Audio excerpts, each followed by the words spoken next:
Hello students, I am going to explain standard 10 chemistry chapter 6 electrolysis but part 2 electrochemical series. By the rule of electrochemical series table 6.5,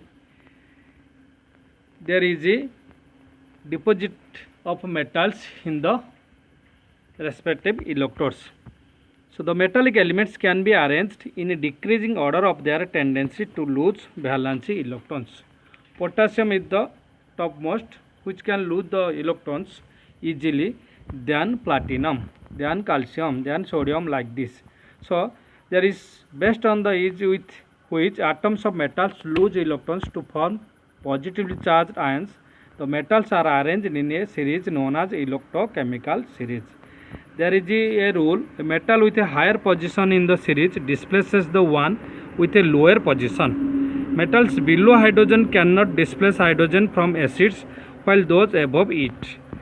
Elements lower in the series get discharged more easily at the cathode during electrolysis because their cations can easily gain electrons.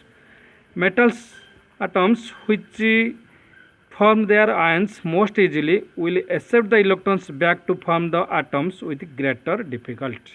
Like this, see table 6.5 electrochemical series of metals. There is a increasing ease of discharge at cathode. Another table side to say electrochemical series of anions. Topmost is sulfate, but bottom is hydroxide. So there is also same rule: lower the position of anion in the series, more easily it gets discharged at anode. Higher the position of an anion in the series, more difficult for it to lose electrons or get oxidized. So there is a selective discharge of ions at electrode. There are three rules. One is the relative position of ions in the electrochemical series. Second one, the relative concentration of ions. Third one, the nature of the electrode. First one, the relative position of ions in the electrochemical series. One example, copper sulfate solution. When decomposed, it forms copper ion and sulfate ion. Water ionization to form H plus and OH minus. So two are cations H plus and copper ion. But in the electrochemical series, if you see copper and hydrogen, your copper is below hydrogen, so it is discharged at cathode, adding 2 electrons to form copper neutral. At anode, sulfate and hydroxide, 2 anions, but hydroxide is the below, so it lose 1 electron to form hydroxide. So 4 hydroxide to form 2 water molecule and oxygen gas. So copper is deposited at cathode, but your oxygen gas is deposited at anode. Then concentration of ions, concentration of sodium chloride solution. Then concentration of ions. One example, concentration of sodium chloride solution. Sodium chloride decomposed to form sodium ion and chloride ion. Water to form H plus and OH minus. 2 cations sodium ion and H plus. At cathode, though sodium is above, but concentration of sodium is more than hydrogen ion.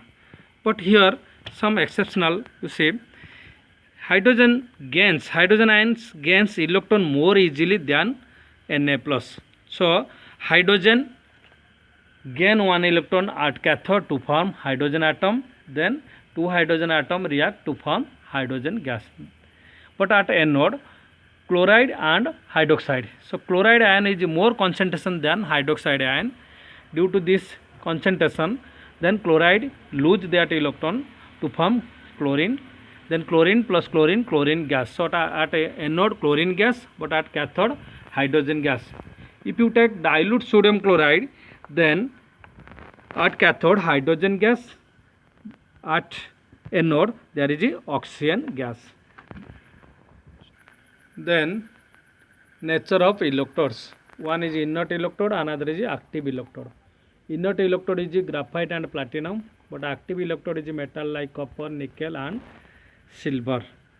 So the electrolysis will thus depend only on the above two factors, that is position of the electrochemical series and concentration of ions, if there is not used inert or active electrode.